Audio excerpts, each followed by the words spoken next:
Enter the hidden corridors of the past and uncover the concealed reality behind one of the most romanticized battles in American lore. For years, the name Rain in the Face sparked fear, a warrior whose reputation haunted allies and adversaries alike. Now, for the first time, hear his tale as he himself told it. Here is an unvarnished first-hand recollection that shatters the glorified legends of Custer and reveals the disorder, harshness, and sorrow at the heart of Little Bighorn. Set aside what you thought you knew. This story doesn't appear in textbooks or on museum plaques. It is the testimony of a participant, long silenced, now speaking out with unsettling details and insights that overturn established narratives. Stay until the end as Rain in the Face lays bare the real fight, the genuine pain, and the enduring price of survival. The truth is more compelling and more disturbing than the myths would have you believe. But before we begin, remember to like and subscribe to our channel to help grow our community. I was once a wicked man before I needed crutches. My heart has softened, but in my days as a hunter and fighter, it was hardened. The women fancied me, while the men lived in dread. I preferred combat to food. Soldiers feared me, and the Reese and Crows checked their scalps daily when I came near. My presence was formidable, my name spoken with unease. Harry chimed in, aware of the native tradition to boast.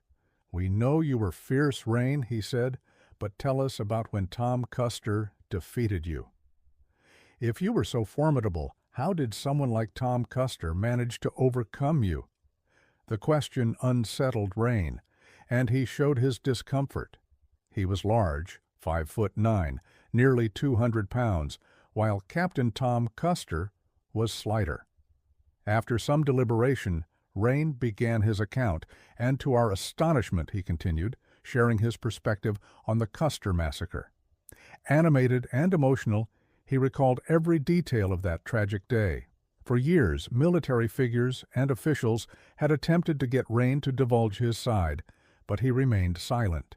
They used friendly persuasion, promises, and even threats, but to no avail.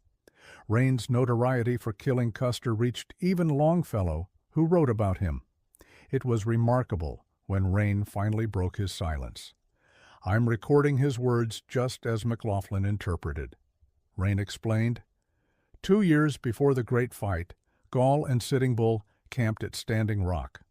All the tribes there opposed the government. They were fearless, unafraid of anything.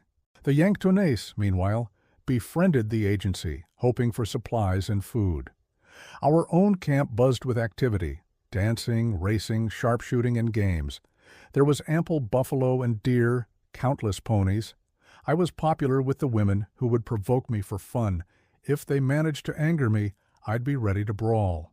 One night, a girl challenged me to sneak into Fort Lincoln and kill a white man. I warned her it was dangerous, with soldiers everywhere and re-scouts nearby. She shot back, "A true warrior fears nothing. If you are a coward, stay back. I'll find someone braver, someone who's danced the sun dance." Challenged, I could not ignore her words. The women laughed, but the young men didn't dare. They feared my temper. Had they triumphed in jest, I'd have retaliated fiercely. I went to my lodge, painted my face black, armed myself, and rode away under the veil of night toward Fort Lincoln, 45 miles up. For 2 days I waited, watching for a chance to strike a soldier. I passed up other targets, wanting only a trophy for the taunting girl, a soldier's brass buttons, which she would then sew to her shawl. One morning, the storekeeper and horse doctor left camp for the spring, while Custer and his men were 100 yards away. I sprang from hiding, shot the storekeeper, struck the horse doctor with my club, fired arrows into the bodies, and took the buttons. Custer heard the shot and galloped back. I had no time to scalp my victims. I leapt onto my pony, challenging them to pursue me. I was chased all the way to the Cannonball River. The following winter, I went to the agency store at Standing Rock. Because I'd refused the peace treaty, they denied me supplies. The storekeeper, who had one arm, was there, along with 30 short-haired soldiers. He snuck up behind me, and together they captured me. I was wrestled into a wagon and pinned down until we reached Lincoln's guardhouse. My treatment was degrading. They chained me in a freezing cell with only one blanket as snow seeped in through the cracks. Once, Little Hare let me outside, allegedly for sport. The soldiers encouraged me to escape, hoping to shoot me down. I threatened revenge. If I got free, I'd take Little Hare's heart.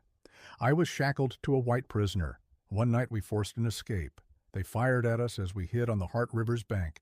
The white man cut the chain with a knife but was caught soon after. I got away, though they hunted for me.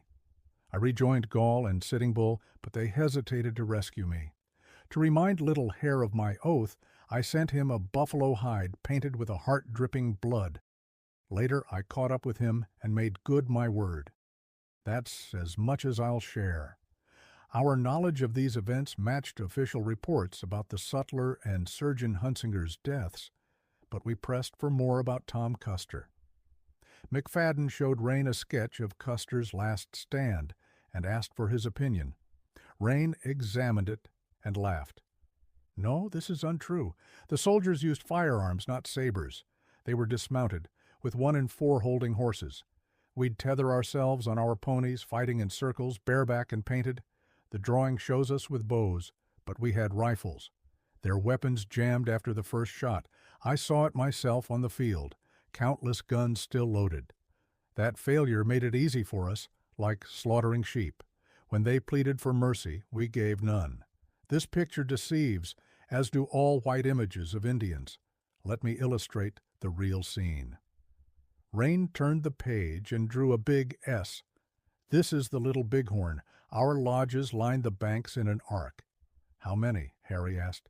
Countless. Like the grass, there were perhaps 1,000 teepees, 4,000 to 6,000 people. Sitting Bull on a hill made strong medicine, then addressed us. The Great Spirit has spoken. Soldiers come, but we will beat them. His words rallied us. The next day our scouts brought warning. Soldiers approaching. Sitting Bull's decoys misled the scouts, while the riverbank brush hid our true numbers.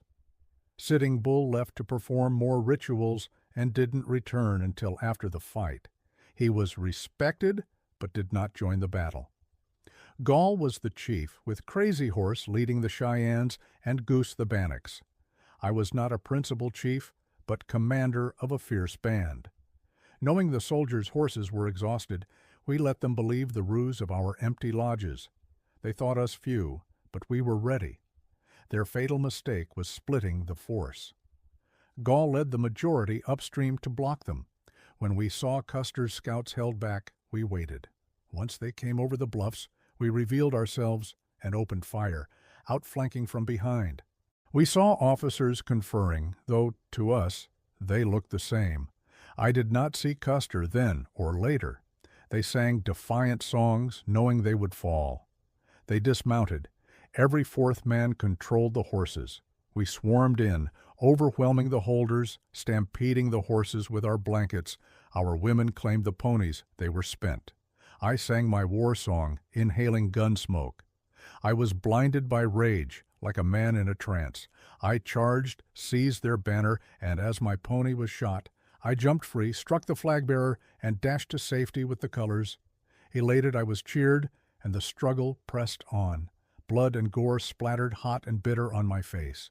Fueled by rage, I mounted a new horse and charged again, shooting, hacking, slashing. Another horse was shot. I grabbed another still. Then I caught sight of Little Hare, remembering my vow. Mad with fury, yet sure of my white weasel-tail talisman's power, I cut my way to him. He saw me and shrank. I shouted, then closed in and shot him with my revolver. The gun vanished. I'm unsure where.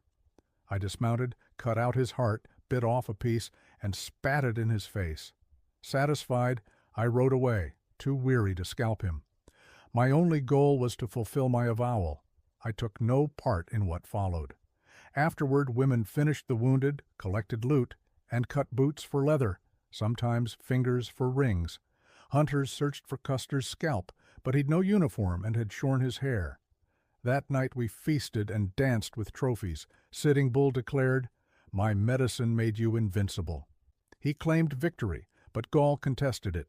We fought. Your part was only magic. This rivalry halted our pursuit.